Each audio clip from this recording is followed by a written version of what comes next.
Bonjour à tous.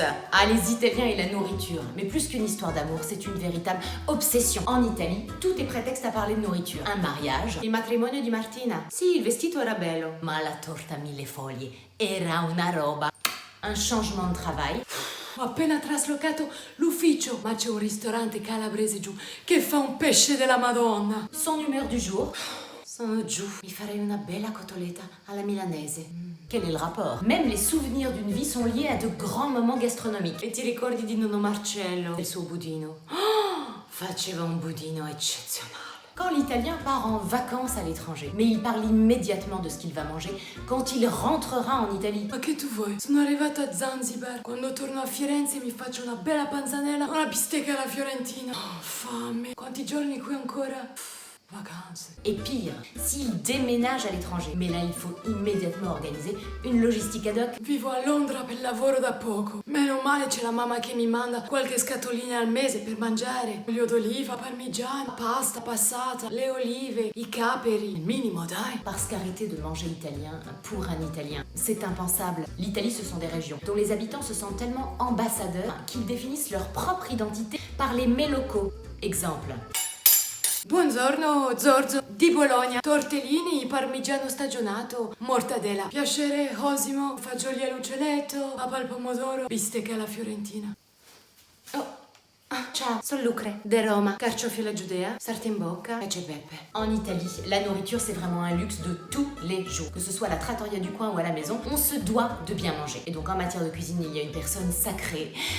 La mamma. Alice, ma chérie, qu'est-ce que tu fais à manger pour tes enfants? Oh, mais t'inquiète, hein, j'ai un reste de lentilles et puis j'ai des petits pois bio au freezer. Et pour ton mari, mon fils, il va manger la même chose, hein, mais je vais lui rajouter du jambon.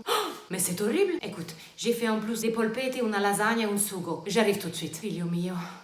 Povera famiglia. Ma belle-mère, c'est vraiment la reine des fourneaux. Elle fait des lasagnes vertes, mais à tomber. Et elle est capable de traverser toute la ville pour acheter la meilleure mozzarella ou le meilleur jambon. Patricia, ça va? Ah, ma chérie, je suis à l'aéroport, j'embarque pour Naples. Ah bon? T'as un meeting? Non, je vais faire des courses, je reviens. Ah. Mais le problème, c'est que les Italiens sont mal habitués depuis l'enfance. Je le vois déjà avec mon propre fils, qui est déjà complètement déréglé. Mamma, dove la pata che c'è? Ben rien, t'as mangé des pâtes avec des haricots verts et du fromage, c'est bien là. Dai, secondo. Le petit bonhomme voudrait tous les jours antipasto, primo, secondo, contorno, dolce café. Enfin, pour cuisiner, il faudrait que j'arrête de travailler, moi. Mais ma chérie, c'est ce que font toutes les Italiennes. On va pas être d'accord. Pour finir, en fait, la nourriture en Italie, c'est la vie. Les échanges, le partage, le meilleur moyen d'entamer une conversation avec un inconnu, ou bien de tomber amoureux. Ah, vous allez à Florence pour la première fois? Oui. Et je connais un petit trattoria où ils font les meilleurs risotto et funghi porcini. Je vous donnerai l'adresse. Oh, je vous y amène. Oui. Dai, ha detto di sì. Dai. Ma che tu vuoi? Merci d'avoir regardé cette vidéo, j'espère qu'elle vous a plu. N'hésitez pas à mettre un pouce et à vous abonner à la chaîne delle Differenze. Bella ragazza. A presto. Ma te chi sei? Andrea. Attends. Il faut que je tienne ça, sinon ça marche pas. Arrête! Ma che fai qui? Ma che tu sei? Andrea. Ma che fai qui? Casa mia. Ma che casa? Questa è casa tua?